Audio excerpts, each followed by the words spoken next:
Hello. Today we are going to do question number 14 of exercise 5.2. The question says how many multiples of 4 lie between 10 and 250. आपको ये पता लगाना है कि 10 और 250 के बीच में कितने 4 के मल्टीपल्स आते हैं. ठीक है. अब आपका जो फर्स्ट नंबर है, you have to find out the numbers between 10 and 250. तो 10 और 250 के बीच के नंबर हमें बताना है. तो 10 के बाद अगला नंबर क्या आता है? 11. और 250 से पहले क्या नंबर आता है? 249. तो हमें 11 से लेकर 249 के बीच में कितने 4, बीच में नहीं, 11 से लेकर 249 तक कितने ऐसे नंबर्स हैं जो 4 से डिविजिबल है, ये पता लगाना है ना. 10 और 250 के बीच की बात हो रही थी ना. तो 10 और 250 के बीच में कौन से नंबर्स आते हैं? 11 से लेकर 249 तक. अब हमें पता लगाना है ये जो नंबर्स हैं 11 से लेकर 249, इनमें से कौन कौन से नंबर 4 के मल्टीपल हैं. दैट मीन्स वो 4 से डिवाइड हो जाते हैं, है ना. तो अब आपने देखा 11 is not a multiple of 4. 11 4 से डिविजिबल नहीं है. तो 11 के बाद अगला नंबर क्या आता है? 12. And 12 is a multiple of 4. 4 3 12 होता है. तो हमारे पास 4 का जो पहला मल्टीपल आया वो आया 12. I hope this is clear. आपको समझ आ रहा है क्या हो रहा है? आप नहीं तो आप ऐसे डिवाइड करके देख लीजिए. 11 को हम 4 से डिवाइड करते हैं. जब हमने 4 से इसको डिवाइड किया तो 4 2 8. कितना रिमाइंडर बचा? 3. अब आपको पता है अगर आप 3 इसमें से सब्ट्रैक्ट कर देंगे तो ये नंबर 10 और 250 के बीच में लाई नहीं करेगा. 10 में से हम 3 सब्ट्रैक्ट करेंगे तो 8 मिल जाएगा. And 8 does not lie between 10 and 250, है ना. तो इसका मतलब हमें 3 को इसमें सब्ट्रैक्ट नहीं करना. अब हम 3 में क्या ऐड करें so that it becomes divisible by 4.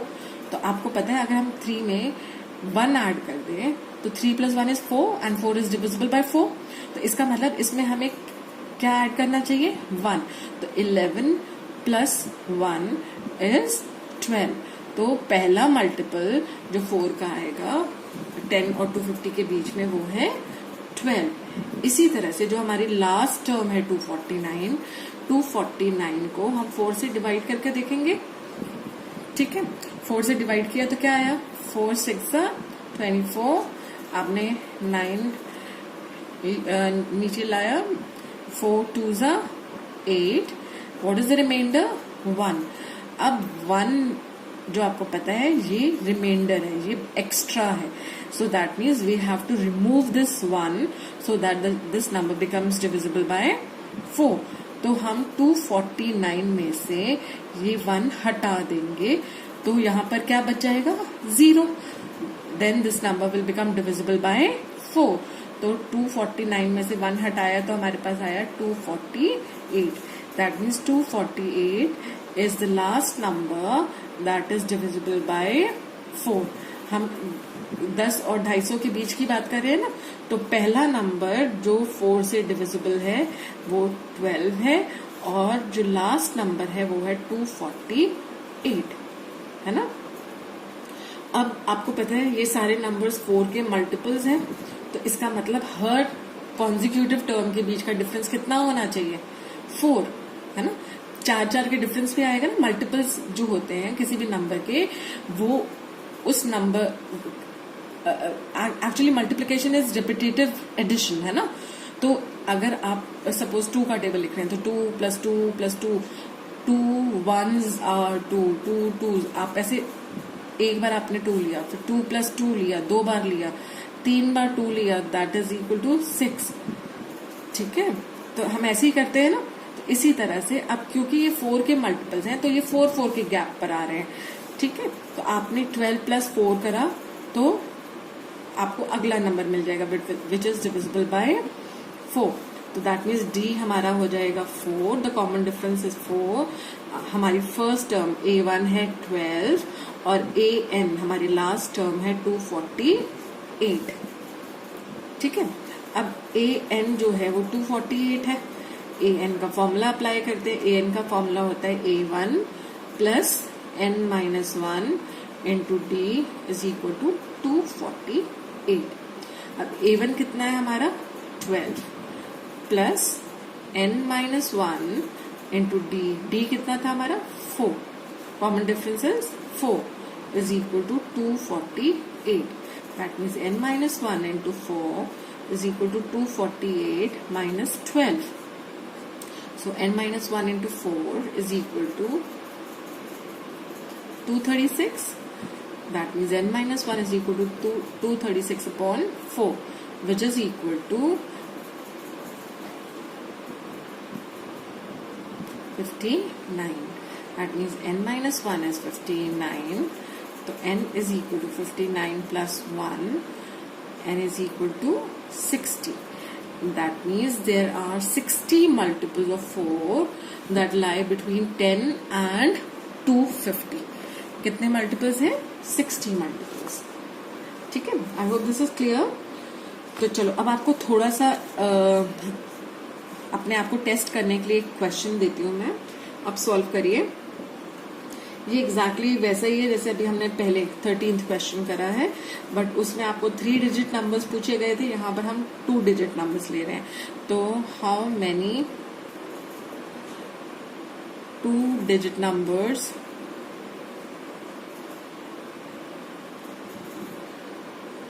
are divisible by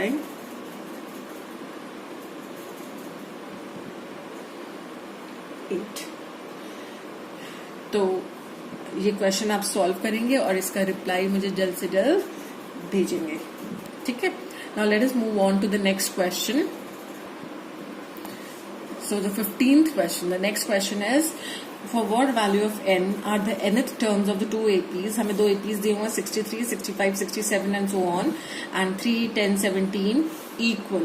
हमें ये पता लगाना है कि इन 2 APs की कौन सी मतलब n की किस वैल्यू के लिए इन दोनों APs की n टर्म इक्वल होगी. ठीक है.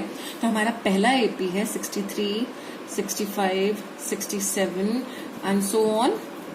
तो यहाँ इस AP की फर्स्ट टर्म है A1, सेकंड टर्म है A2, A3 and so on. तो यहाँ पर A1 is 63, the first term A1 is 63 and A2 the second term is 65, A3 the third term is 67. अब अगर हमें इनका कॉमन डिफरेंस फाइंड आउट करना है तो कॉमन डिफरेंस D जो है वो है 65 माइनस 63. D क्या है? A2 minus A1. A2 है 65 माइनस A1 है 63. तो D हमारा आ जाता है 2. तो हमारा जो पहला AP है हम इसको D1 लेते हैं. कॉमन डिफरेंस जो पहले AP का डिफरेंस है कॉमन डिफरेंस दैट इज 2. ठीक है. तो हमने देखा कि हमारा जो पहला AP है इसकी फर्स्ट टर्म A1 है 63, A1 is 63 and the common difference D1 is 2. ठीक है. Now let us take the second AP. Second AP क्या है हमारा? 3, 10, 17 and so on. इस AP को हम मान लेते हैं कि इसकी टर्म्स हैं B1, B2, B3 and so on. तो यहाँ पर B1 the first term is 3, B2 the second term is 10, B3 the third term is 17 and so on. अब अगर हम टर्म्स के बीच का डिफरेंस निकालना है कॉमन डिफरेंस, तो let the common difference be D dash. ठीक है. तो डी डैश क्या होगा? The common difference between any 2 terms consecutive terms that will be B2 minus B1 which is 10 minus 3. So D dash is 7. तो हमने देखा कि जो सेकेंड AP है इसकी फर्स्ट टर्म B1 है 3 और कॉमन डिफरेंस D डैश है 7. अब ये कह रहे हैं कि n की किस वैल्यू के लिए इन दोनों APs की nth टर्म इक्वल होगी. तो पहला जो AP है इसकी nth टर्म है हमारी an और जो दूसरा AP है उसका nth टर्म है bn. अब इन दोनों की nth टर्म हमें बराबर चाहिए. ठीक है.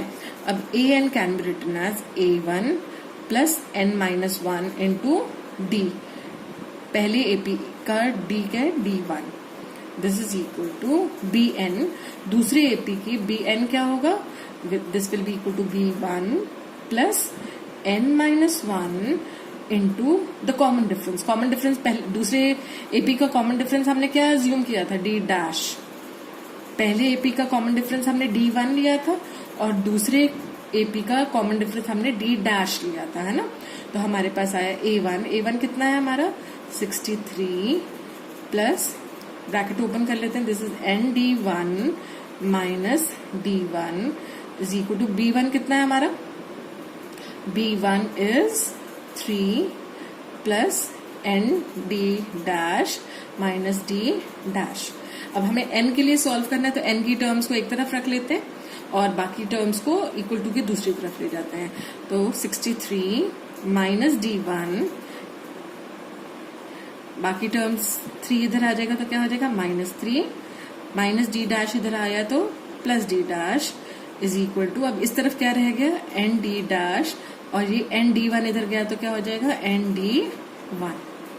ठीक है, तो 63 माइनस 3 इज 60, D1 कितना निकाला था हमने 2, तो -2 प्लस D डैश कितना निकाला था हमने 7 इज इक्वल टू, अब इन दोनों में से हम क्या कॉमन लेते हैं n, दोनों में n आ रहा है ना। D डैश कितना है हमारा 7 माइनस D1 कितना है हमारा 2। ठीक है, अब इसको सिंप्लीफाई करते हैं, लेट अस सॉल्व दीज। अब 60 minus 2 is 58, 58 plus 7, what is 58 plus 7 65। ठीक है, this is equal to n into 7 minus 2 is 5, 65 upon 5 is equal to n, that means n is equal to, तो n की क्या value होनी चाहिए जिससे ये दोनों एपीज की nth टर्म बराबर हो जाए, तो n की वैल्यू अगर 13 होगी तो दोनों एपीज की टर्म्स इक्वल होंगी, that means A13 will be equal to B13। ठीक है, तो n की वैल्यू 13 होने पर इन दोनों एपीज की nth टर्म इक्वल होगी। Thank you.